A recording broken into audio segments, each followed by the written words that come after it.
I've worked here since 2 years. Correct or incorrect? What's the difference between since and for? By just say it.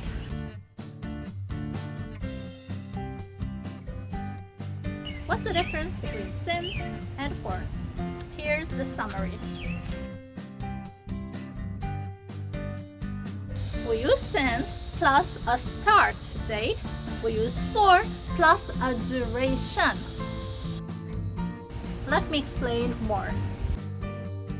4 years is a duration. It's not a time or a date.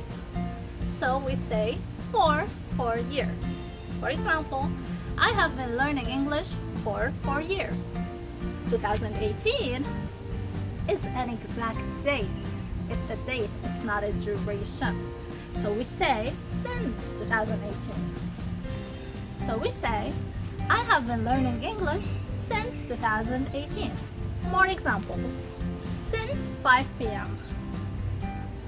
Since the morning. Since Monday.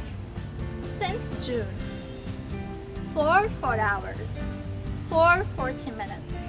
For 4 days. For 5 months. But I can say since 2 years ago. 2 years ago is a date. It's not a duration. It refers to a date because if we're in 2022, 2 years ago is 2020. Since 2 years ago, for 2 years. Now a note on tenses, verb tenses. We can use for with any tense. We can use it to talk about the past, the present, the future. We can use it with the past tenses, present, future tenses. It doesn't matter.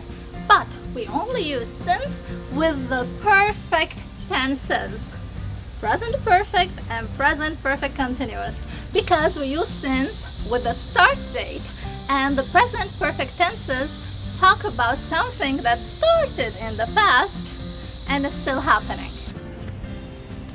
Now you tell me.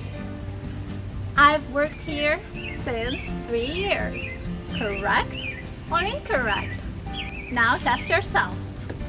She has been sleeping since or for 2 hours.